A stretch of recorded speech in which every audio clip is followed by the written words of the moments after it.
अभी फरमाइश हुई है आपके उसी गाने की जो मैंने अपने भाई की शादी में गाया था, दिल ना लगे हाँ फिर उजन यही है, अब जा जा जा भुला जाए।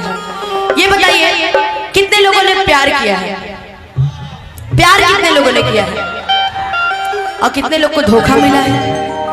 धोखा कितने लोग को मिला? उधर बाबा भी हाथ उठा दे, देख लीजिए उनको ज्यादा धोखा मिला होगा। धोखा सबको मिला है ना, इसलिए कहते हैं कि ना लगाओ दिल और ना धोखा मिलेगा।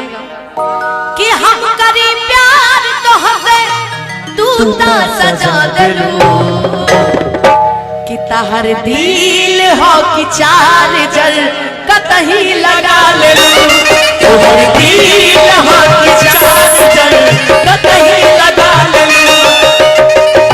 हम करी प्यार तो हमें,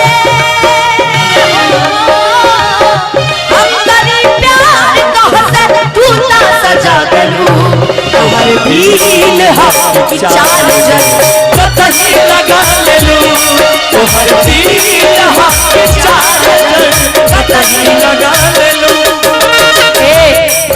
लेकिन आजा कर इसमें रेशमा रेशमा हमारा प्यार के बदला में लगा देले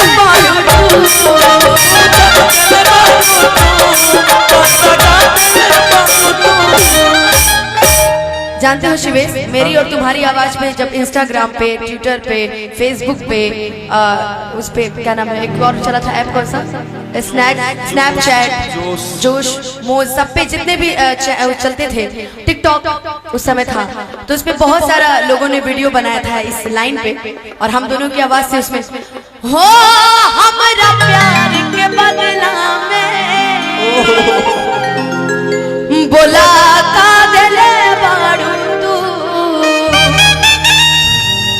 तू जब दिले बाड़ू तू जाए हर संखनिया जा दगा दिले बाड़ू तू, कि तू जब दिले बाड़ू तू दगा दिले बाड़ू तू, कि तू जब दिले बाड़ू तू दगा दिले बाड़ू तू।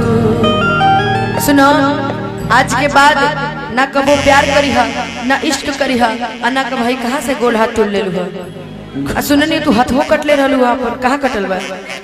बाप रे बाप है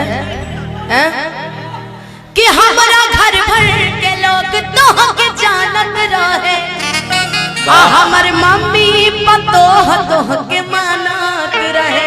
अच्छा कि मुँह कवन लेके जाती दिखावे खातिर, कि मुँह कवन लेके जाती दिखावे खातिर, काश तनिका सरोवल हो तू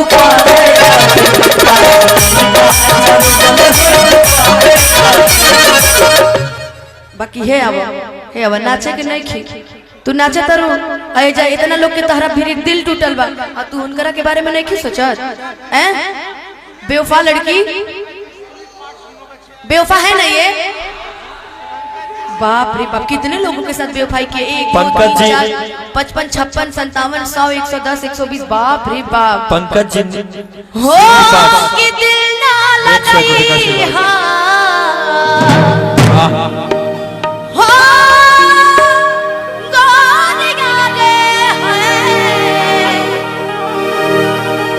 दिल ना लगाई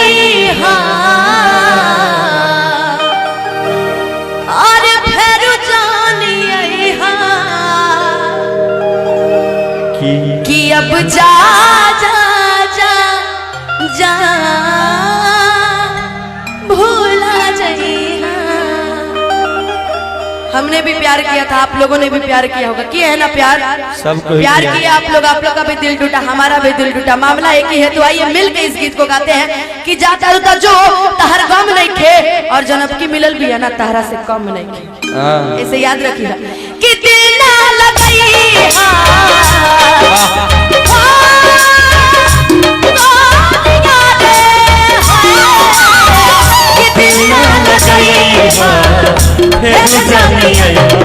अब जा जा जा जा भूला जाए, अब जा जा जा जा जा जा भूला जाए।